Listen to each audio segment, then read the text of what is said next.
Embassy submit करेंगे तो embassy हम लोग को इस तरह का यूएई मोफा का सर्टिफिकेट इशू करता है। ये रूल अभी 9 सितंबर 2025 से आया है। उससे पहले 2 स्टिकर लगते थे मोफा का, एक इधर एक स्टिकर लगता था और एक मोफा का उधर जो वीज़ा के टाइम पे उधर लगता था। तो अभी वो वहाँ जाके अभी कुछ नहीं होता है, सब अभी इंडिया से ही होता है।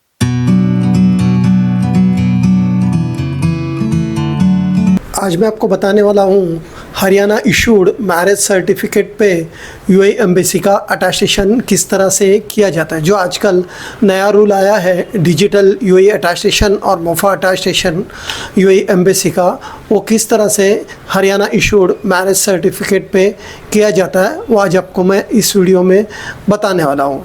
और ये प्रोसेस जो मैं आपको बताने वाला हूँ ये कहाँ का भी, इंडिया का कहीं का भी, इंडिया का होना चाहिए सर्टिफिकेट, सिर्फ इंडिया का कहीं का भी हो, यूपी, बिहार, हरियाणा, एमपी, कहीं का भी, मुंबई, कहीं का भी हो सर्टिफिकेट, उस पर यूएई एम्बेसी का अटेस्टेशन जो मैं बता रहा हूँ उस तरह से ही होता है। और हम लोग मुंबई से करते हैं तो मुंबई का होम डिपार्टमेंट बेस पे ही होता है।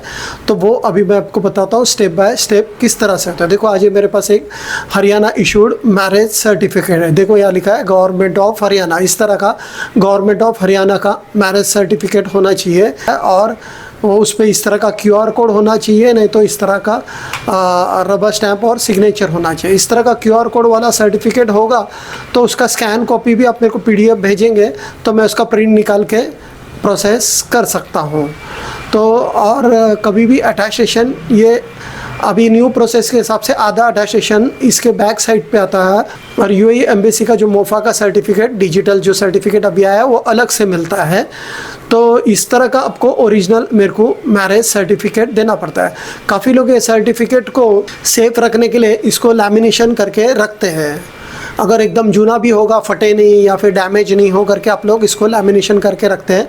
अगर आपने ये सर्टिफिकेट को लैमिनेशन करके रखा हो तो डरने की कोई बात नहीं है। हम लोग बैक साइड से जितना अटेस्टेशन के लिए हम लोग को जगह चाहिए होता है उसका लैमिनेशन रिमूव करके उस पर फिर अटेस्टेशन प्रोसेस करते हैं। और लैमिनेशन कभी भी फ्रंट का निकालने नहीं जाना। फ्रंट का अगर आप निकालने जाएंगे तो आगे जो भी ये सब लिखा हुआ है ये सब कट जाएगा, तो इसलिए आप फ्रंट का मत निकालिए।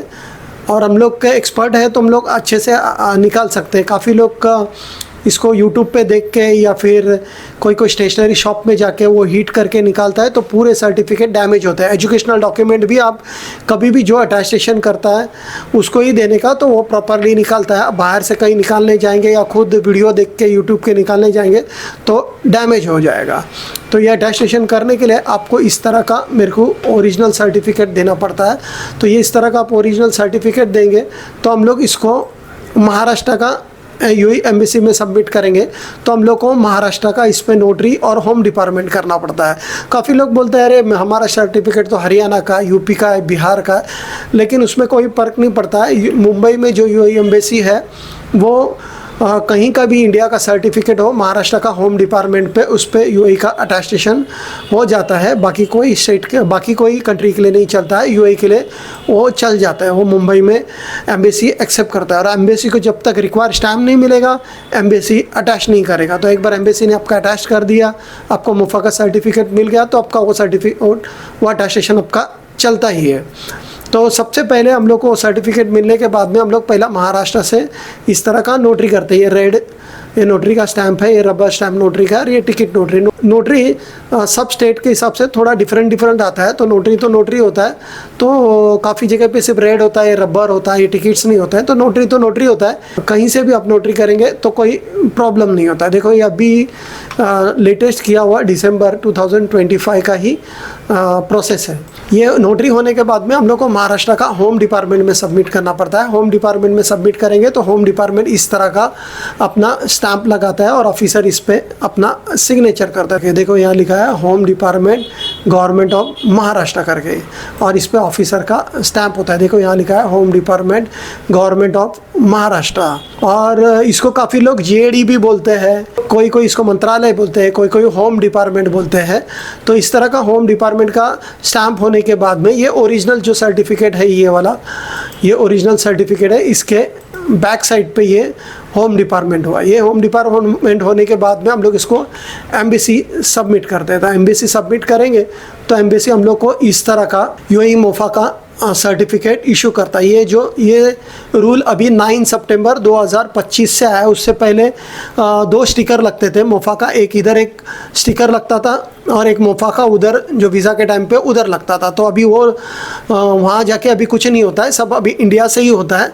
तो अभी आपको वहाँ जाके कुछ नहीं करना पड़ता है। तो थोड़ा फ़ीस भी अभी थोड़ा महंगा हो गया है, क्योंकि वहाँ का भी फ़ीस अभी यहीं भरना पड़ता है। तो इस तरह का डिजिटल सर्टिफिकेट आपको इशू होता है यूएई एम्बेसी से। देखो यहाँ लिखा है यूएई करके, यूएई अटेस्टेशन का फ़ीस लिखा हुआ है, यूएई मोफा अटेस्टेशन का फ़ीस लिखा है। तो यूएई अटेस्टेशन और मोफा अटेस्टेशन दोनों हो जाता है। और इस पर कि आपको एक यूनिक नंबर मिलता है, जिससे आप ये साइट पे जाके वेरीफाई हुआ है कि नहीं आप उसको चेक कर सकते हैं। पहले आपको चेक करने का कोई ज़रिया नहीं था, तो अभी आप इसको चेक कर सकते हैं ऑनलाइन जाके, वेरीफाई हुआ है, सबमिट हुआ था क्या नहीं, ये सब ये नंबर डालेंगे तो वहाँ से आपको वेरीफाई होके मिल जाता है। तो ये सर्टिफिकेट आपको मिनिस्ट्री ऑफ होम अफेयर्स, मतलब काफ़ी लोग इसको मिनिस्ट्री ऑफ फॉरेन अफेयर्स बोलते हैं, इसका शॉर्ट फॉर्म है मोफा, जो अभी यहाँ लिखा है ना मोफा बोलते हैं। तो ये मोफा होने के बाद में आपका अटेस्टेशन प्रोसेस हो गया, तो हो जाता है। तो आपको ये अटेस्टेशन क्यों करना पड़ता है, ये मैरिज सर्टिफिकेट अटेस्टेशन आपको क्यों करना पड़ता है, क्योंकि आपको वाइफ का, वहाँ का स्पाउस का रेसिडेंट वीज़ा निकालने के लिए आपको इस तरह का अटेस्टेशन करके लेके जाना पड़ता है। अगर आपको बर्थ सर्टिफिकेट अटेस्टेशन करना है तो भी उसका इस तरह का ही प्रोसेस होता है। बच्चे का वीज़ा निकालना हो तो बर्थ सर्टिफिकेट अटेस्टेशन करना पड़ता है। अगर आपको वहाँ जॉब करना है तो आपको आपका डिग्री सर्टिफिकेट, डिप्लोमा सर्टिफिकेट, जो भी आपका सर्टिफिकेट है सीए का या डॉक्टर का जो भी है, वो अटेस्टेशन करके लेके जाना पड़ता है जॉब के लिए। डिग्री भी अटेस्टेशन करेंगे तो भी इस तरह का सर्टिफिकेट ही मिलता है, लेकिन डिग्री अटेस्टेशन का रूल थोड़ा डिफरेंट है। जैसे कि महाराष्ट्र का डिग्री होगा तो उसका रूल अलग है, जो और महाराष्ट्र का बाहर का होगा तो उसका रूल अलग है। उसका वीडियो देखना है तो मेरे चैनल पे जाएंगे, वहाँ क्लिक करेंगे, उसमें आप यूएई अटेस्टेशन का वीडियो देखेंगे तो आपको मिल जाएगा। मैंने मतलब काफ़ी वीडियोस डाले हैं आपको। अगर Kuwait, Oman, Bahrain, apostille attestation, जो भी कंट्री का, पूरे वर्ल्ड में जितने भी कंट्रीज़ का अटेस्टेशन या अपोस्टाइल प्रोसेस करना है तो उसका हर एक का वीडियो आपको मेरा चैनल पे मिल जाएगा। अगर किसी को जॉब सर्च करने यूएई जाना होता है, यूएई जाने का होगा, तो वो भी इस तरह का अपना डिग्री पे अटेस्टेशन करके लेके चले जाने का। क्योंकि अगर आप वहाँ जॉब सर्च करने जाएंगे तो अगर आपका वहाँ इंटरव्यू होगा और इंटरव्यू में आपका सिलेक्शन हो जाएगा, ये अटेस्टेशन हुआ वो आपको देखेंगे तो आपको जल्दी अपॉइंटमेंट लेटर मिल जाएगा और आपको जॉब पहले ऑफ़र होगा। तो इसलिए आप कभी भी जॉब सर्च करने भी जाने वाले होंगे तो आप अटेस्टेशन पहले से ही करके लेके जाने का। इसका लाइफ टाइम वैलिडिटी होता है तो कोई इशू नहीं होता है, तो आप ये अटेस्टेशन करके लेके जा सकते हैं। अगर आपको अटेस्टेशन करना हो तो मेरा स्क्रीन पे नंबर दिया है, उस पर कॉल या व्हाट्सअप कर सकते हैं।